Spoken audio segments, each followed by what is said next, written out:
একটা হচ্ছে ইচ্ছা শক্তি, একটা হচ্ছে জীবিত থাকার শক্তি। এই দুইটা জিনিসকে বুঝতে হলে ঘুমন্ত ব্যক্তি এবং জাগ্রত ব্যক্তিকে বুঝেন। ঘুমন্ত ব্যক্তি সবকিছু করতে পারে, তার ইচ্ছা হইলো বাহিরে হাঁটতে পারে, তার ইচ্ছা হইলো ঘুমাইতে পারে, তার ইচ্ছা হইলো খাইতে পারে, তার ইচ্ছা হইলো কারোর সাথে কথা বলতে পারে। জাগ্রত ব্যক্তিটা চাইলে এগুলা করতে পারে। কিন্তু ঘুমন্ত ব্যক্তি যে ঘুমায় রয়েছে কোনো কিছুই করতে পারে না, কিন্তু তার মধ্যে জান বেঁচে আছে, তার মধ্যে জীবনটা বেঁচে আছে।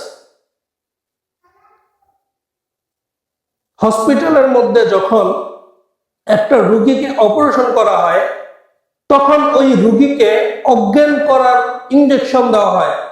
এই যে রোগীটা অজ্ঞান হইল, তখন ওই রোগীটার জিসিমের মধ্যে, শরীরের মধ্যে জীবিত থাকার প্রাণীয় শক্তি, যেটা প্রাণীয় শক্তি, এই প্রাণীয় শক্তিটা বেঁচে আছে। কিন্তু তার মনের মধ্যে যে নফসি শক্তি আছে, ইচ্ছা শক্তি আছে, এই ইচ্ছা শক্তিটা তখন বন্ধ হয়ে গেছে। সে চাইলেই ইচ্ছা করলেই খাইতে পারে না, সে চাইলেই ইচ্ছা করলে হাঁটতে পারে না, ঘুমাইতে পারে না, সে চাইলে ইচ্ছা করলে কারোর সাথে কথা বলতে পারে না। এই যে দুইটা শক্তি, একটা হচ্ছে নফস বা ইচ্ছা শক্তি, আরেকটা হচ্ছে জীবিত থাকার শক্তি।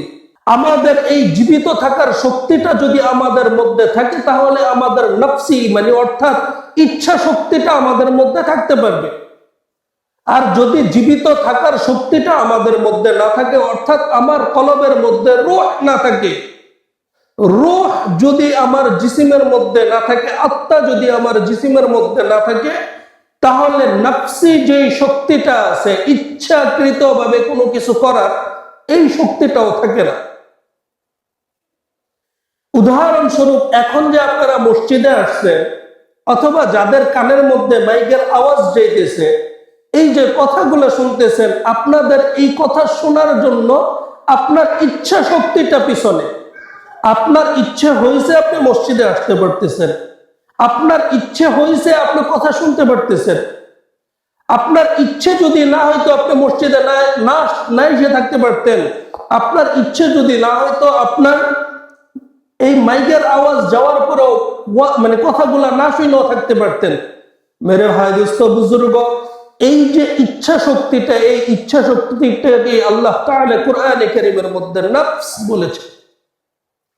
এই ইচ্ছা শক্তিটার নামই হচ্ছে নফস। এই নফস কাকে বলে বা এই ইচ্ছা শক্তিটা কাকে বলে, এই ইচ্ছা শক্তিটার ব্যাপারে তো আমরা কিছুটা বুঝতে পারলাম যে আসলে ইচ্ছা শক্তিটা হচ্ছে এটা। আমি চাইলাম যে আমার এই মসজিদ থেকে বের হওয়ার পরে আমার জুতাগুলা হাতে নিয়ে আমি খালি পায়ে বাড়িতে যাব, হাইটা হাইটা। এটা আমার ইচ্ছে শক্তি। আমার ইচ্ছে হইলো যে না, সুন্দরভাবে জুতাগুলা পরার পরে পকেট থেকে একটা টিস্যু বের করে জুতাগুলার মইসা, তারপরে এই জুতাগুলা পা দিয়ে হাইটা যাইব। এটা হচ্ছে আমার ইচ্ছে শক্তি। আমি মসজিদ থেকে বের হওয়ার পরে মাঝখানে কোনো একজন মানুষের সাথে কারো বাড়িতে গিয়া দেখা করব, এটা হচ্ছে আমার ইচ্ছে শক্তি। এই যে ইচ্ছে শক্তিটা, এই ইচ্ছে শক্তিটাকে কোরআনে কারীমের ভাষায় আল্লাহ তাআলা বলেছেন নফস। আর এই নফস সম্পর্কে আল্লাহ তাআলা 14টা কসম করে বলতেছেন। কসমগুলা কি? প্রথমে চলেন ওইটা দেখি। আল্লাহ তাআলা কোরআনে কারীমের মধ্যে বলতেছেন ওয়াশ-শামসি ওয়া দুহাহা, ওই সূর্যের কসম, সূর্যের আলোর কসম। ওয়াল কমারি ইযা তালাহা, ওই চন্দ্রের কসম, চন্দ্রের আলোর কসম।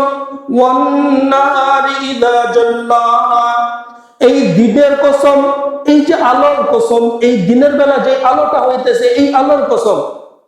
ওয়াল লাইলি ইযা ইয়াগশাহা, রাত্রের কসম, রাত্রের অন্ধকারের কসম।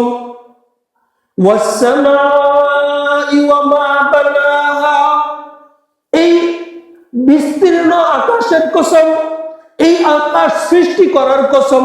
আল্লাহ তাআলা নিজের সৃষ্টির কসম করে আমাদেরকে বলতে চাইতেছেন ওয়াল আরদি ওয়া মা তাহাহা, এই জমিনের কসম, এই জমিনকে সমতল করার কসম। ওয়া নাফসিন ওয়া মা সাওয়াহা, মানুষকে সৃষ্টি করার কসম। এবং মানুষকে ইচ্ছে শক্তি দান করার কসম।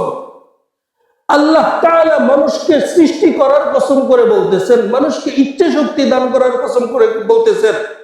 আল্লাহ তাআলা আমাদেরকে বলতেছেন যে তোমাদেরকে আমি দুইটা শক্তি দান করেছি, দুইটা শক্তি। এই 14টা কসম করার পরে সূরা শামসের মধ্যে 14টা কসম করার পরে আল্লাহ তাআলা আমাদেরকে বলতেছেন তোমাদেরকে